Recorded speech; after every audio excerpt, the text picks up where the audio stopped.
Howdy, folks. Welcome back to JJ's Library and Reading. So good to see y'all. I hope you enjoyed that video game last night. I know it was a late one, but I hope it was enjoyable still. But let's go ahead and get into this reading. We're on chapter 4, and I think y'all are going to like this. It's not too long of a chapter, but I say let's get into it. I hope you all are on your couch or on your bed. Maybe you're in your car headed to New Orleans or some random place, drinking your coffee, smoking your cob, and getting to listen to this. So, chapter 24 of Delphine and of the Scarecrow. Delphine traced her fingers on the sleeping knight's face. Thomas, Thomas, Thomas, Thomas. She touched him slightly enough that she knew he would not stir. He slept like a soldier, always set to spring awake at a strange sound, but he seemed to know it was her hand upon his face and that she was no threat to him. But I am. The land was drier now, rockier, warmer. The sky blazoned its unquenchable provincial blue over plain trees with yellow-green leaves and bark like linen. It had not rained since they left the old man's house, and the veins were still green here. They had stopped in a shallow cave near a stream, exhausted after 2 days on foot. They had sold the goat to a provincial family the day before, Thomas gesturing his way through much of the exchange, getting in return a hot meal and a small pouch of silver that wouldn't get them far. Thomas had told her flatly that he intended to steal the first horse they saw, but they saw horses only when troops of men, sometimes soldiers, sometimes laborers, headed south and passed them. It had not seemed plausible that any of these groups would turn their horses over to one man, no matter how big and dangerous he looked. So Thomas stole nothing. It wasn't going to work like this. She had been thinking about it for both days as they walked. She had prayed and prayed hard for a dream to tell her what to do.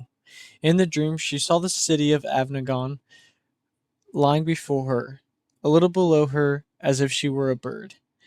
And then the city filled with birds that flew about and ate multitude of flies. She did not see herself or Thomas, nor did she have any sense of what was supposed to do there.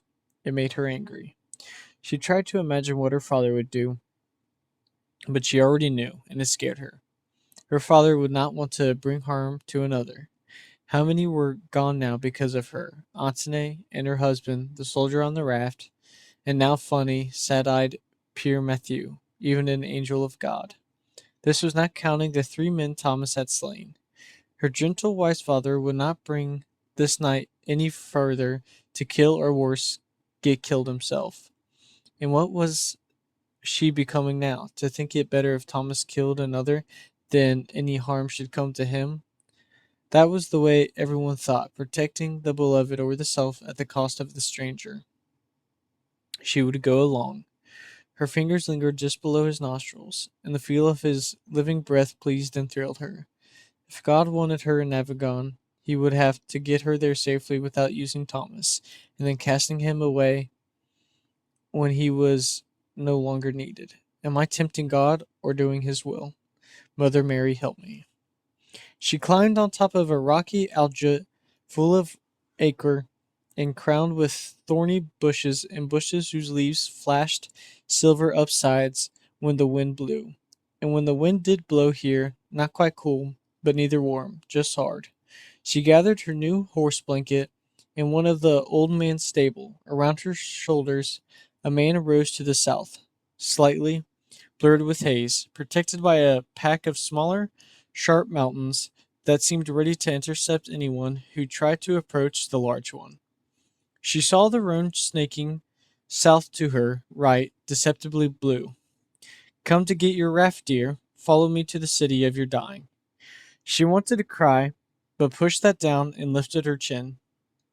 Her shoes were nearly worn, though. The road that had been punishing her feet lay close to the river. Romans made that road. How do I know this? I'm becoming something. She turned now and looked for Thomas, conflicted about whether she hoped to see him.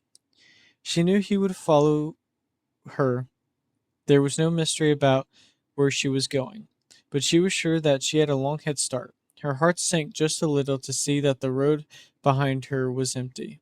She wanted to play her bird flute, but it had fallen out of her pouch in the river. Her mother's comb had not, and she put it to her lips now, blowing through its teeth, but was unable to get anything like music out of it. She walked on. As late afternoon came on, she found a pretty little farmhouse roofed with the lazy U-shaped tiles they used here. Whoever had been here must have just left. She found nothing in the house but furniture and tools. She went to the well in the back, her throat parched, and started lowering the bucket. She stopped, though, when she first smelled, then saw how rancid the well was. Very little water pooled into that well, not at all enough to cover a man's mostly skeletal remains bunched at the bottom. His back twisted to his skull and torso faced the wrong way, the eye sockets drilling up at her. An, ain't, an accident? Did people still die of those? Then she saw the child's skull, just the top and one eye visible. One small foot perched on a rock. No. He threw the body in and jumped. May God forgive him since he couldn't forgive God. Can I? She crossed herself. Did the child's skull move? Were two eye pits now visible? Join us. Tell us stories about the world where the sun shines all day. She went back towards the road. The bucket rope creaked. Her hand went to the flute-shaped box around her neck. She walked faster. She couldn't find any water near the road or in the several houses she visited. She did, however, spend nearly an hour crouching in a vineyard where the dark little grapes had missed their harvest time, some of them beginning to pucker at the steam. She stuffed herself with them, almost to the peril of her fingers until she vomited, then slowed down.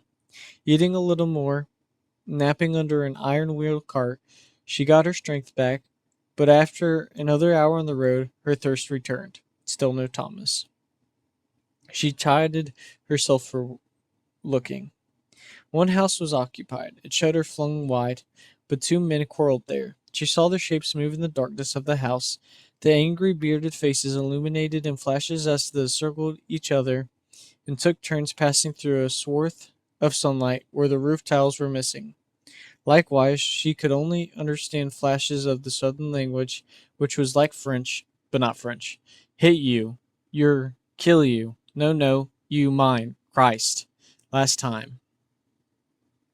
She hugged the limestone wall near the house and kept on, tempted by their well, but not wanting to risk being seen.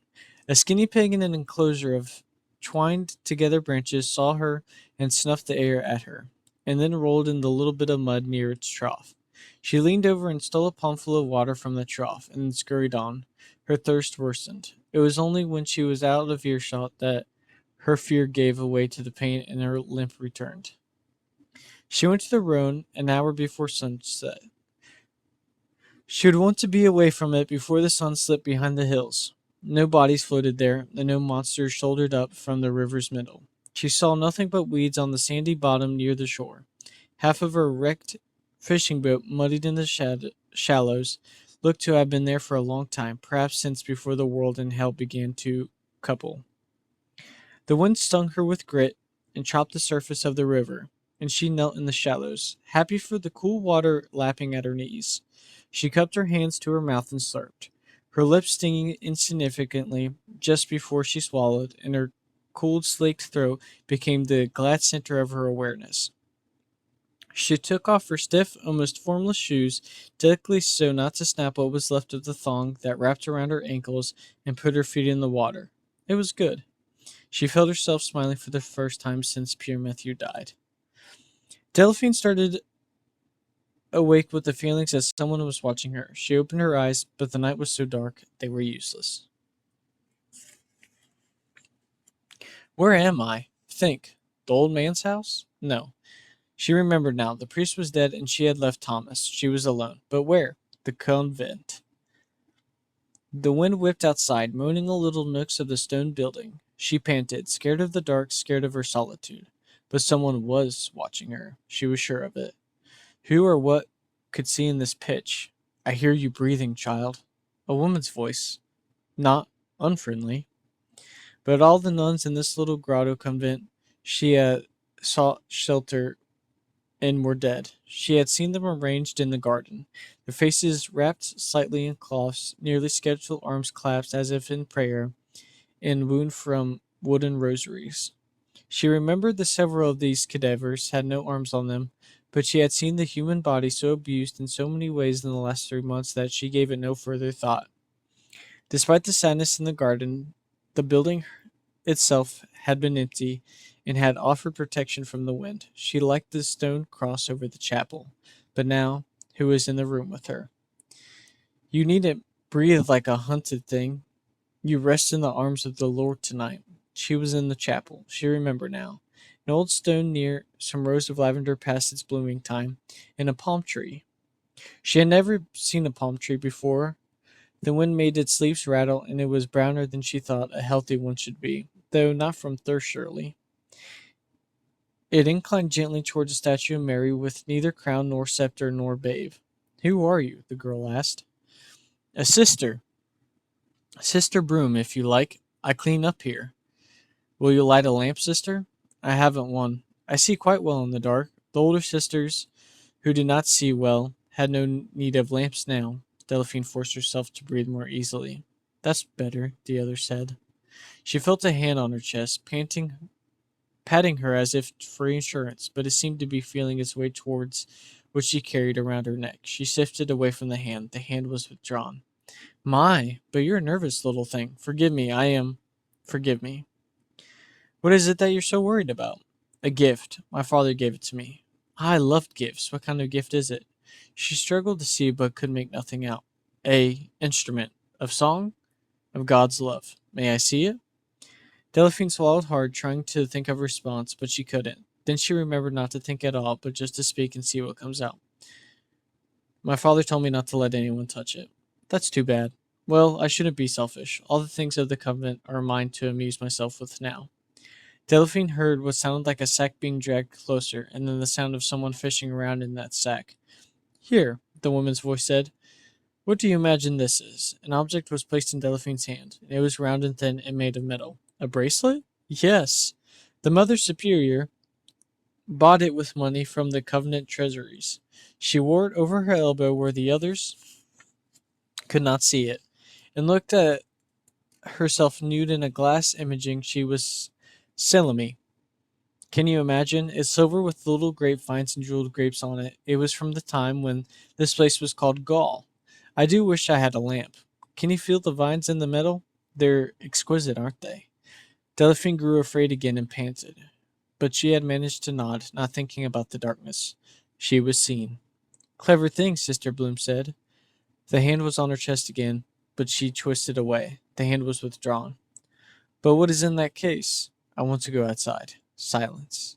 Delphine started to get to her feet. The woman's voice spoke before she stood. I'll be angry if you stand up. She stayed sitting on her heels, sweating, trying not to pass out from fear, wishing she could see well enough to run somewhere. Wasn't there a window in this place? Yes, past the altar. She would at least be able to make out a window by the stars, unless clouds had come. Was the other in front of it? I don't want to make you angry, and I don't want to be angry. We're friends, aren't we? As you say. A hand moved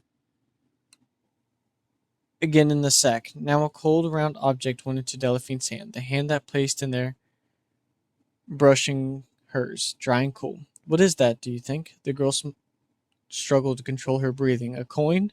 Good, a piece of silver, one of the 30 Judas received for the betrayal of the Nazarene. This covenant kept in the box of cedar, but the Mother Superior broke it and took it out, took it for herself. How selfish she was. Can you imagine what they'd pay for it in Avignon? Would you like to keep it? I'll give it to you for what's around your neck.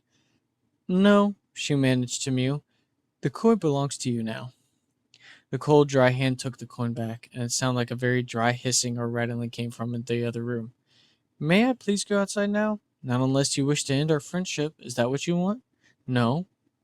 I agree. Let us be loving with each other. There's so little love everywhere. Now another object was removed from the sack. She heard the sound of song near her. She smelled the dust of very old wood. Now the saw was placed in her hand. I know you know what it is, but can you guess its significance? Something to do with Mother Superior? Of course! She used this to build something very special before she left this place. Her lord told her to. Her new lord. Where's she now? Are you? No, child, you flatter me. I am not the Mother Superior. She went to Avignon, or that's where she thought she was going. But she was packed her snack, which she made came to life. It had orders of its own to follow. She is still here now, part of her at least, and that part is past vanity and greed. Delphine shivered now and could not stop. This thing was going to kill her. She reached for the case and began to open its tiny latches. If you open that case, I'll bite your fucking thumbs off. She withdrew her hand. Now give it to me. Something occurred to Delphine. Her breathing calmed. Why don't you take it? She said, her voice trembling. Silence. You wouldn't like that very much. Well, I don't like being threatened very much either. I repeat my question. If you're capable of hurting me, why do you ask me what you want? Why not just take it? Because that would be unfriendly. Delphine took a deep breath. Then she spoke again. Her voice was steady. Friends don't terrorize one another. If you're really my friend, let me leave in peace. The rattling hiss came. The thing in the room dropped the pretense of a human voice. Give me that fucking case. I refuse. Something bit in front of her face, the smell of mold and dust and stale death washing over her. Delphine stood up now. Hands groped and clutched at her. More than two hands. But she pushed them off and stood up anyways. Now she opened the case and took the spearhead out. The thing scuttled back with a dry, scratching sound. I believe you are only able to do to me what I permit. I forbid you to touch me again. The room now exploded in a fury of flung things as something moved around the room, banging at the altar, punching what glass was left on the windows, and a dry scream bounced off the walls, hurting Delphine's ears. She felt her way to the door and stepped out of the wind. The stars were out, and she could see well enough to walk around a tree. She climbed it, the spear in her teeth. She found a branch she could sleep on. It followed her outside to the base of the tree, but she could not see what it was because it had wrapped itself in the blanket she forgot inside. She thought she saw a blackened face and a wisp of hair. You stupid Norman cunt, you'll die in your sleep tonight and fall from that tree like rotten fruit. I will not fall, and you will not be here in the morning. There are wicked things strong enough to harm me, but you are not one of them. You are a scarecrow. You are made of lies, and you are not made well. I feared you, but now I pity your suffering. Good night. The only sound that answered Delphine was the wind in the leaves around her. By and by she slept. In the morning she saw her blanket at the bottom of the tree. A profanity of sorts lay on top of it, but a very sad one, made from a broom, three cross sticks, and the missing arms from the nuns in the garden. A skull crowned from reddish gray hair sat atop the broom. She dragged the blanket over to the garden, then took the thing apart, using the saw she found in the chapel to cut the twine that bound it together. She put the human remains in the garden, and she saw Ave Marie over them. She used the broom to sweep the chapel out and then laid it against the chapel door. Delphine shook out her blanket and put it around her shoulders, walking down to the road that led to Orange and then to the city of the Pope. And I believe that's it. Thank y'all very much for listening. I appreciate y'all for tuning in with me today. I hope you enjoyed. And like always, good morning, good evening, good night. I'll see y'all tomorrow.